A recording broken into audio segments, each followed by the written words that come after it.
आज के डेट में इंडिया के अंदर ज़्यादातर लोगों को ऐसा लगता है कि अगर मंथली फिक्स इनकम चाहिए तो आपको जॉब करना पड़ेगा। अब आपके जॉब का नेचर चाहे जो भी हो, चाहे वो सरकारी जॉब हो या प्राइवेट जॉब हो, या फिर आपके जॉब का नेचर जो भी हो, मतलब आपके जॉब के अंडर में चाहे आपको जो कुछ भी करना पड़ रहा हो, मतलब अगर फिक्स मंथली इनकम चाहिए तो जॉब करना पड़ेगा। ये लोगों का एक माइंड सेट बना हुआ है। लेकिन क्या आपको पता है कि अगर आप चाहें तो इन्वेस्टमेंट करके आप मंथली इनकम कमा सकते हैं। ये सुनने में थोड़ा बहुत अजीब सा लग रहा है, मुझे मालूम है। तो लोगों का एक माइंड बना हुआ है कि भाई इन्वेस्टमेंट जो होता है वो आने वाला फ्यूचर के लिए होता है, चाहे वो लॉन्ग टर्म के लिए हो या शॉर्ट टर्म के लिए हो। लेकिन ऐसा नहीं है, क्योंकि यही बताने के लिए मैं आज की ये वीडियो बना रहा हूँ। मतलब जिस तरीके से आप पूरा महीना जॉब करते हो, उसके बाद महीने की 30 तारीख को या 1 तारीख या 2 तारीख को आपके अकाउंट में पैसे आ जाते हैं, उसी तरीके से यहाँ पर जब आप इन्वेस्टमेंट करेंगे तो आपके अकाउंट में एक निश्चित समय पर निश्चित अमाउंट आ जाएगा। अब बात आती है कि कितना इनकम आ सकता है, क्योंकि ये बहुत मेन चीज़ है। ये सवाल हर किसी का रहता है, हमारा भी रहता है, और ये सवाल होना भी अपनी जगह एकदम लाजिम बात है। तो देखिए, ये चीज़ डिपेंड करता है कि आप कितना इन्वेस्टमेंट कर रहे हैं, और जो जो जगह मैं बता रहा हूँ उन सारे प्लेटफॉर्म, उन सारी जगहों में से किन जगह पे आप इन्वेस्टमेंट कर रहे हैं, क्योंकि हर जगह पे अलग अलग इंटरेस्ट रेट मिलता है। तो इन सारी बातों को ध्यान में रखते हुए ये फैसला किया जाएगा कि आप महीने का कितना अर्न कर सकते हैं, कितना कमा सकते हैं। तो अब हम जान लेते हैं कि आखिर वो कौन कौन सी जगह है जहां पे इन्वेस्टमेंट करने के बाद फिक्स्ड मंथली इनकम कमाया जा सकता है। लेकिन उससे पहले एक रिक्वेस्ट करना चाहूँगा कि चैनल पे फर्स्ट टाइम विजिट कर रहे हैं या अभी तक सब्सक्राइब नहीं किया है तो इंटरेस्टिंग कंटेंट के लिए सब्सक्राइब कर लीजिए, वीडियो को लाइक कर दीजिए, शेयर कर दीजिए उन लोगों के पास जो इस तरह के वीडियो देखना पसंद करते हैं। देखिए, सबसे पहले मैं आपको बता दूं कि बहुत ऐसी कई सारी जगहें हैं जहाँ पर आप इन्वेस्टमेंट करने के बाद मंथली इनकम कर सकते हैं, लेकिन मैं उन सारी जगहों को इंक्लूड नहीं कर रहा हूँ इस वीडियो में, नहीं तो वीडियो बहुत ज़्यादा लंबी भी हो जाएगी। और दूसरी बात यह है कि जो जगह मुझे ज़्यादा बेटर, ज़्यादा सेफ लगा, मैं उन्हीं जगहों के बारे में इस वीडियो में चर्चा करने वाला हूं। तो सबसे पहली जगह है एफडी। देखिए, एफडी के हमने इससे पहले बहुत फजीहत उड़ाई है। मैंने भी कहा, फजीहत क्या उड़ाई है, मतलब मैंने ये कहा है कि भाई एफडी में इन्वेस्टमेंट करने से बेहतर है कि आप म्यूचुअल फंड में इन्वेस्टमेंट करो। अगर आप लॉन्ग टर्म के लिए वेल्थ क्रिएशन चाहते हैं, वेल्थ क्रिएशन अगर मकसद है, तो आप म्यूचुअल फंड में इन्वेस्टमेंट कर सकते हैं। अगर आप रिस्क ले सकते हैं तो इक्विटी में निवेश कीजिए, और इससे भी ज्यादा रिस्क अगर आप ले सकते हैं तो पूरे टोटली आप इक्विटी में निवेश कर सकते हैं, यानी शेयर मार्केट में निवेश कर सकते हैं। ये बात पहले भी मैंने कई मर्तबा आप लोगों को कहा है। तो हमारी लिस्ट में सबसे पहली एफडी है। अब मैं एक चीज आपको बताना चाहूंगा कि एफडी की कितनी अहमियत है। अगर आपको मालूम नहीं है तो आप बैंकों में जाकर पता करें। जितना म्यूचुअल फंड करवाने वाले, म्यूचुअल फंड में इन्वेस्टमेंट करने के लिए लोग नहीं आते हैं, उतना ज्यादा बैंक में एफडी करवाने के लिए लोग जाते हैं। और उसके बाद यहाँ पर जो इंटरेस्ट रेट आपको मिलता है, आप कितना इन्वेस्टमेंट करते हैं उससे जो आने वाला ब्याज होगा, इंटरेस्ट होगा, उसे आप महीने के तौर पर निकाल भी सकते हैं। तो देखिए, कहने का मतलब यह है कि एफडी एक बहुत ही अच्छी चीज है। सबसे पहली चीज ये समझिए कि आप पैसे को सिक्योर करना, सबसे पहले सब झंझट को छोड़ दीजिए, पैसे को सिक्योर करना समझिए। मैंने बहुत ऐसे लोग देखे हैं जिनके पास काफी सारे पैसे आए, लेकिन आज की डेट में उनकी हालत वैसी ही कि वैसी है, मतलब वो पैसे को सही तरीके से मैनेज नहीं कर पाए। तो ये चीज सबसे पहले आपको जानना चाहिए कि पैसे को मैनेज कैसे किया जाता है। और दूसरी बात कि कैसी जगह पे हम अपने पैसे को लगाएं जहां पे हमको अच्छे खासे रिटर्न मिल सके, या नहीं तो एफडी वगैरह में अगर आपकी ये नियत है कि हमें मंथली इनकम चाहिए तो ऐसी जगह पे आप निवेश कर सकते हैं। उसके लिए एफडी एक बेस्ट ऑप्शन हो सकता है। लेकिन यहाँ पर एक बात गौर करने वाली ये है कि एफडी के रिटर्न को अगर आप म्यूचुअल फंड के रिटर्न से या शेयर मार्केट के रिटर्न से आप कंपेयर करेंगे तो ऐसा नहीं हो सकता है। दूसरी बात कि म्यूचुअल फंड और शेयर मार्केट में बहुत ज्यादा रिस्क आपको कवर करना पड़ता है। ऐसे म्यूचुअल फंड की अगर हम बात करें तो यहाँ पर भी डिपेंड करता है कि किस तरह के फंड में आपने इन्वेस्टमेंट किया है। अगर गवर्नमेंट बॉन्ड्स वगैरह में आपने इन्वेस्टमेंट किया है तो यहाँ पर ज़्यादा भी रिस्क नहीं रहता है, ऐसी बात नहीं है। लेकिन शेयर मार्केट में तो बहुत ज़्यादा रिस्क रहता है, इसीलिए रिटर्न भी वहाँ पर बहुत ज़्यादा मिल जाता है। तो आप एफडी को शेयर मार्केट और म्यूचुअल फंड से कंपेयर ना करें, क्योंकि म्यूचुअल फंड में रिस्क रहता है, शेयर मार्केट में भी रिस्क रहता है, बट एफडी में उतना रिस्क नहीं रहता है। बहुत न के बराबर बिल्कुल रिस्क आपको देखने को मिल जाएगा। उसके बाद दूसरे नंबर पे आता है पोस्ट ऑफिस एमआईएस। एमआईएस का full form monthly income scheme होता है। ये स्कीम एक्चुअली में उन लोगों के लिए बहुत ही बेस्ट ऑप्शन हो सकता है इन्वेस्टमेंट का, जो लोग रिस्क बिल्कुल नहीं लेना चाहते हैं, बिल्कुल ही रिस्क लेना पसंद नहीं करते हैं, उनके लिए बेस्ट ऑप्शन है। तो इस स्कीम में एक्चुअली में होता क्या है कि एक मुश्त पैसे एक साथ इकट्ठे आपको एमआईएस स्कीम में या फिर ये कह लीजिए कि एमआईएस अकाउंट में जमा करवाना रहता है। मानकर चलिए कि 10 लाख या 5 लाख रुपये आप एमआईएस अकाउंट में जमा करवा दीजिए। अब यहाँ पर आपको सालाना ब्याज जो मिल जाता है 6.6% इस तरीके का, इससे कुछ ऊपर नीचे हो सकता है, मतलब 6.6% का आपको इंटरेस्ट रेट मिल जाता है सालाना। अब 10 लाख या 5 लाख रुपये जो इन्वेस्टमेंट आप कर देते हैं उसको मंथली तौर पे आप चाहते हैं निकालना तो उसे आप निकाल सकते हैं। और पोस्ट ऑफिस की बात आ गई तो इसीलिए यहाँ पर एक बात मैं और भी कहना चाहूँगा कि पोस्ट ऑफिस का चाहे कोई भी स्कीम हो, बाजार में क्या चल रहा है, उतार चल रहा है, चढ़ाव चल रहा है, बाजार के उतार चढ़ाव से पोस्ट ऑफिस के किसी भी स्कीम पर कोई भी फर्क पड़ता नहीं है। तो ये एक बहुत बड़ा बोनस पॉइंट हो जाता है, मतलब अगर आप रिस्क नहीं लेना चाहते तो आपके लिए। उसके बाद तीसरे नंबर पर आता है SWP।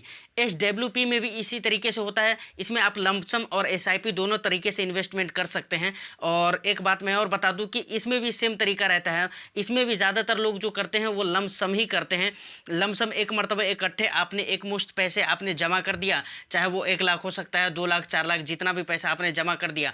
उसके बाद वो हर महीने से वहाँ से आपको इंटरेस्ट जो उसका होगा, आपका कैपिटल अमाउंट जो आपने इन्वेस्टमेंट किया वो तो रखा रहेगा, लेकिन उससे जो ब्याज मिलेगा वो हर महीने की एक फिक्स टाइम पर फिक्स डेट में आपके अकाउंट में आ जाएगा। देखिए SWP असल में SIP का बिल्कुल सेम उल्टा है। SIP का मतलब होता है सिस्टमैटिक इन्वेस्टमेंट प्लान और SWP का मतलब होता है सिस्टमैटिक विड्रॉल प्लान। मतलब सिस्टमैटिक विड्रॉल प्लान इतना ज़्यादा चर्चित नहीं हो पाया लोगों के बीच में, इन्वेस्टर के बीच में, जितना ज़्यादा चर्चित SIP प्लान हो गया। अच्छा, SWP के बारे में एक और भी बात कही जाती है कि ऐसे लोग जो रिटायरमेंट के करीब है या फिर उनका रिटायरमेंट हो चुका है, अभी उनके पास बहुत सारे पैसे हैं, तो कहा जाता है कि उन लोगों के लिए बहुत ही बेस्ट ऑप्शन रहता है SWP करना, क्योंकि रिटायरमेंट का टाइम आ गया या फिर रिटायरमेंट हो गया, अभी पैसे हैं, तो उनको अगर SWP में अगर इन्वेस्टमेंट कर देते हैं तो आने वाला जो फ्यूचर होगा उनके लिए वो सुख से एकदम आसानी के साथ पैसे उनके पास आता रहेगा,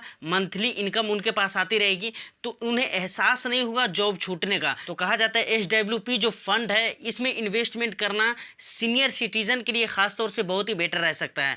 लेकिन मैं तो ये कहूँगा कि भाई सीनियर सिटीजन ही क्यों फिक्स करें, हम तो हर उस इंसान को फिक्स कर सकते हैं। अगर आपके पास बहुत सारे पैसे पड़े हुए हैं और आप चाहते हैं कि मंथली तौर पे मुझे इनकम होना चाहिए, तो आप भी इन्वेस्ट कर दीजिए। आप चाहे जो भी हो, हाउस वाइफ हो या फिर आप जॉब कर रहे हो या फिर कोई बिजनेस कर रहे हो, सेल्फ एम्प्लॉयड हो, मतलब कुछ भी कर रहे हो, उसे मतलब नहीं है।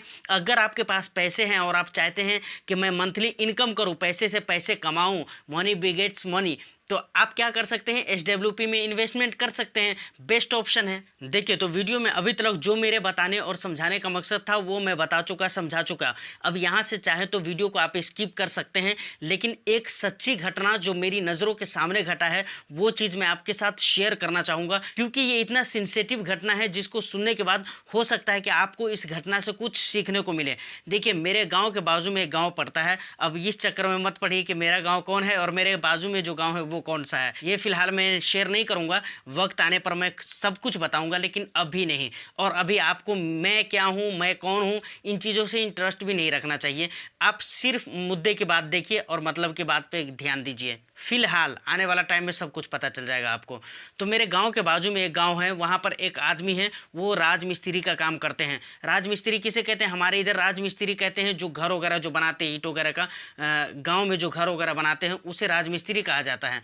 तो उस चीज़ का काम करते हैं। तो उसकी एक आदत थी, अब उस आदत को आप अच्छा कहिए या ख़राब कहिए, अब आपके ऊपर डिपेंड करता है। आप लोगों ने भी बहुत मर्तबा इस चीज़ का नाम सुना होगा, बल्कि मैं तो ये कहता हूँ बहुत सारे लोगों ने यूज़ भी किया होगा।